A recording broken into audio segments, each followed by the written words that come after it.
en direct de Montlhéry et je vous teste le Qashqai e-Power 190 chevaux.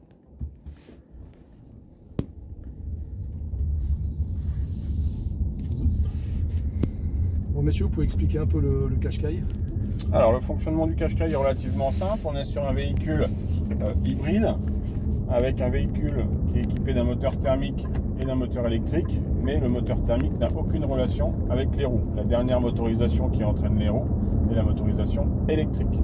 Donc le moteur thermique a une utilisation simplement de recharge de la batterie et la batterie elle alimente le moteur électrique.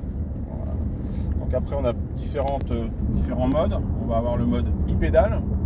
Donc le e-pédale c'est tout simplement une régénération forcée qui permet d'avoir un frein moteur important et surtout de récupérer de l'énergie et toute l'énergie cinétique qui est habituellement perdue au freinage, de la récupérer avec la régénération. Là je me suis mis en pro-pilote. En compte.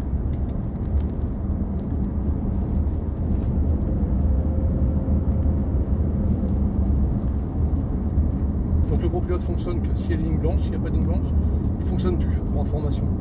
Et ça fonctionne très bien. Donc là, hop, je récupère la voiture, je déconnecte le pro-pilote. La fonction e-pédale fonctionne très très bien. Il n'y a rien à dire, comme ça on régénère la batterie. Là, comme vous pouvez voir, je suis en e-pédale. Si je lâche d'un coup sec, ça freine un peu plus fort. Si je lâche doucement la pédale, ça freinera un peu moins. Donc le Qashqai survire toujours un petit peu dans les virages. Les accélérations sont franches, mais mieux que la version 158. La tenue de roue toujours impeccable. L'insonorisation, ça n'a pas changé par rapport aux 158 chevaux et aux 140. Le freinage est puissant, régulier. Le circuit de Montlhéry est un petit peu vieux, donc la route est un peu sinueuse. Le Qashqai n'avait pas vocation sportif.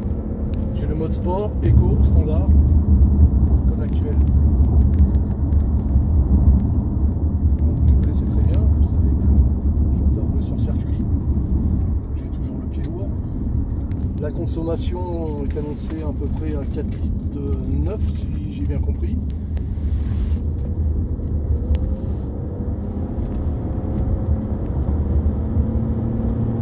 De famille qui voudraient acheter pour tirer un tracteur ou pas un tracteur, pardon, un bateau ou une caravane, donc la charge c'est 750 kg maximum.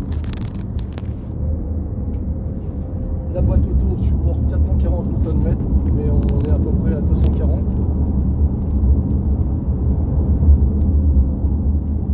Le moteur est super souple.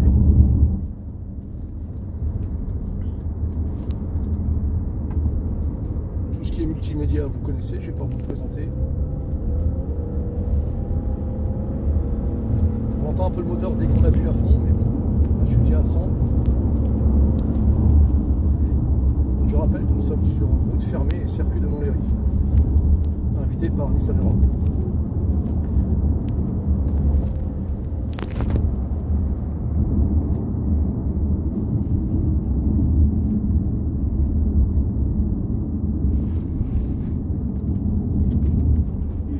Plaisant à conduire. Messieurs, vous avez d'autres choses à rajouter sur ce Qashqai? Non, je pense que vous avez fait le tour de toutes les fonctionnalités. Bon, ce qui est dommage, par rapport à la RIA que j'ai testé à 10 minutes, c'est qu'il n'y a toujours pas le toit ouvrant panoramique qu'on demande. C'est bien dommage. Ça aurait pu être un petit plus, même si on s'en sert jamais. Donc là, j'accélère fort. Je suis à 125, 130. 140, 150. On va s'arrêter là, sur autoroute. Il y a de la relance pour doubler les poids lourds.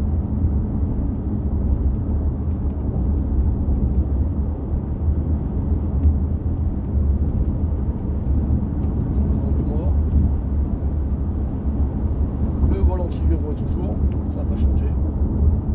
Donc là je suis avec une finition de Tecna, pas le Tecna Plus. Voilà, c'était Fred Titou pour Qashqai Passion et je remercie Nissan Europe pour l'invitation comme d'habitude. Merci Greg.